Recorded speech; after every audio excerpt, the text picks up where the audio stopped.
নমস্কার বন্ধুরা, আজকে আবারও একটি নতুন ভিডিও নিয়ে চলে এসেছি। তবে আজকে আবারও কোনো কবিতা নয়, আজকে আবারও এসেছি একটি চিঠি নিয়ে। আশা করি আপনাদের ভালো লাগবে। একজন মেয়ের তার মায়ের উদ্দেশ্যে লেখা একটি চিঠি। আমি সরাসরি চিঠিতে চলে যাই। মা গো, আজ লক্ষ্মী পুজো, তোমার কথা বড্ড মনে পড়ছে। কেমন আছো তুমি মা? বাপি ভালো আছে? আচ্ছা মা, ঠাম্মি এবার পুজো করছে? সেই তিলের নাড়ুটা কাল সন্ধেবেলা নিশ্চয়ই বানানো হয়ে গেছে। ওটা খেতে যে কি ভালো লাগতো আমার, মনে আছে মা? সেবার পুজোয় তখন বোধহয় আমার বয়স 5 কি 6। পুজোর আগেই কোটো থেকে 3টে নাড়ু খেয়ে নিয়েছিলাম। ঠাম্মি কি বকুনি দিয়েছিল আমাকে, আর বাবা তো এমন মেরেছিল আমার কপালে কেমন ফুলে গেছিল, তোমার মনে আছে? তুমি রুমাল জলে ভিজিয়ে আমার কপালে ধরে কতক্ষণ কেঁদেছিলে। শুধু মুখ ফুটে বলতে পারোনি কিছু। কেন তুমি বলতে না মা কিছু? কেন শুধু মুখ বুজে সহ্য করতে সব কিছু? শুনেছি মামার বাড়ি থেকে বাপিকে নাকি 2-এর বদলে 1.5 ভরির হার দেওয়া হয়েছিল, তাই তুমি চুপ করে থাকতে মা? আচ্ছা, তোমার গায়ে মাঝে মাঝে ওই কালো কালো পুড়ে যাওয়ার দাগটা কি সত্যি রান্নার তেল ছিটকে হতো?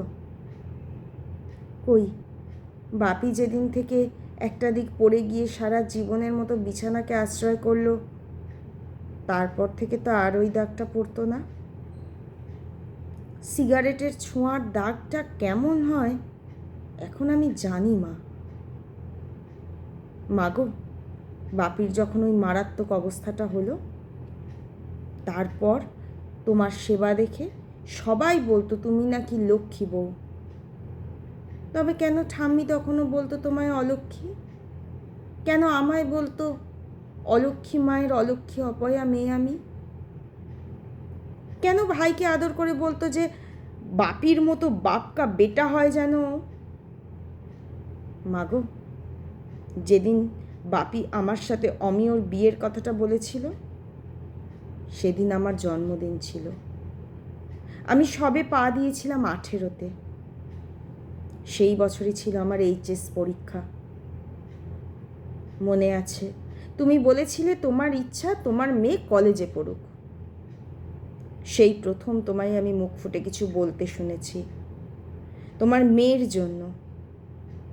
সেদিন রাতে কি ভাষায় বাপি তোমায় কি কি ঠিক বলেছিল সব আমি শুনেছিলাম মা। এতদিন বলিনি, আজ বলছি, সেদিন আমি দরজার বাইরে দাঁড়িয়ে সব শুনেছিলাম। আমি তার পরদিনই তো বাপিকে বলেছিলাম যত তাড়াতাড়ি হয় অমিয়র সাথে আমার বিয়েটা যেন দিয়ে দেয়। তুমি অবাক হয়ে তাকিয়েছিলে আমার দিকে। আমি আড়ালে তোমায় বলেছিলাম আমি ওই বাড়ি থেকে মুক্তি চাই। তুমি চোখের জল মুছে আমার মাথায় হাত দিয়ে বলেছিলে, মারে, মেয়ে মানুষের মুক্তি নেই, খাঁচায় বন্দি টিয়া আমরা, শুধু এক খাঁচা থেকে অন্য খাঁচায় যেতে হয়। সেদিন আমি বুঝিনি মা। তুমি কি বললে সেটা আমি বুঝেছি বিয়ের 2 বছর পর, যেদিন অমিয় ওর ওই হিংস্র আদরে আমার গায়েও কালো দাগ পড়ে গেল। সেই দিন আমি সব বুঝেছি। তারপর থেকে তো রোজই প্রায় ওই দাগটা দেখা যেত আমার গায়ে। আমিও শিখে গেলাম কেমন করে রান্নার তেলের দাগ বলে ওই দাগগুলোকে চালাতে হয়। মাগো, বাপি তো তার পাপের শাস্তি পেয়ে গেছে, আজও পাচ্ছে। কিন্তু আমিও ওর ওই নৃশংস আদরটা যেদিন শেষ পর্যায়ে পৌঁছে গেল, সেদিনও ছিল আজকের মতন একটা লক্ষ্মী পুজো।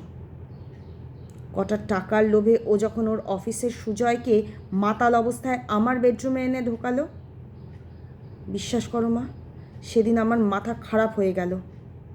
দুজন শক্ত পুরুষ মানুষের সেই হিংস্র মদ্যপ শক্তিকে ছাড়িয়ে কিভাবে যেন আমার গায়ে বেরোনোর শক্তি চলে এলো।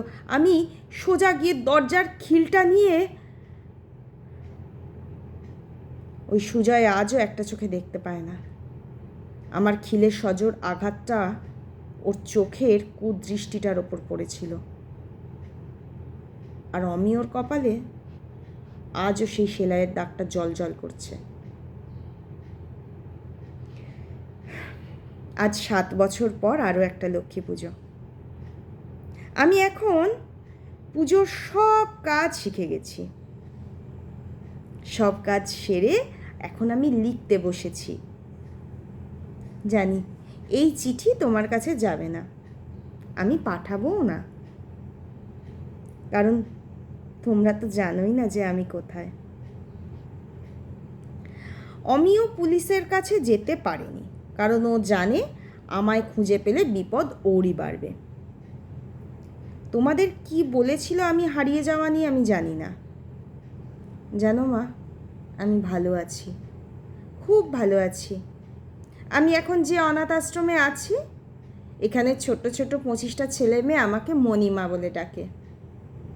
আমার প্রাণটা জুড়িয়ে যায়। আমি টুকটাক সেলাই করি, পুজোর সময় বেশ কিছু কাজ পাই। তাই দিয়ে যা রোজগার করি, কিছুটা কাপড় কিনে সবার গায়ের মাপ নিয়ে হাতে জামা বানাই। ওরা অষ্টমীতে পরে ওটা। কি খুশি যে হয় ওরা, তুমি জানো না মা। আজ আমি সবার জন্য নিজে হাতে তিলের নাড়ু বানিয়েছি। তোমায় একটা খাইয়ে দিতে বড্ড ইচ্ছা করছে। তোমায় খুব দেখতে ইচ্ছা করছে মা। কতদিন দেখি না আমার লক্ষ্মী মায়ের মুখটা। আমার লক্ষ্মী প্রতিমার মুখটা যে একদম তোমার মতো। আমি তো মুক্তি পেয়েছি মা, তুমি যে পেলে না। আমি দূর থেকে হলেও তোমাদের খোঁজ রাখি, কিন্তু তুমি যে সংসার নিয়ে আর মুক্তি চাও না। ভাইয়ের বিয়ের পর ভাইও আলাদা থাকে। শুনেছি গড়িয়াতে ওর কোম্পানি ফ্ল্যাট দিয়েছে, ওখানেই থাকে। ঠাম্মি এখন কি করে আমায় দেখিয়ে দেখিয়ে ভাইকে আদর করবে, কি করে তিলের নাড়ু আর খাওয়াবে মা? আচ্ছা, ভাই কি বাপকা বেটা হয়েছে? আমি কামনা করব মা যেন না হয়, কারণ ভাই যদি বাপকা বেটা হয়, ওর পরিণতিও তো ওই একই রকম হবে। ভাইয়ের পরিণতি তো বাবার মতন হয়ে যাবে মা। আমি চাই না সেটা হোক। তুমি বলতে মা যে তুমি লক্ষ্মী ঠাকুরের কাছে চাও যে তোমার মেয়ে যেন শান্তি পায়, সুখ পায়। তোমার কথা শুনেছে ঠাকুর, আমি শান্তি পেয়েছি মা। আমি এখন সত্যিই খুব সুখী। তুমি ভালো থেকো, তোমরা ভালো থেকো। ইতি, তোমার মেয়ে। নমস্কার।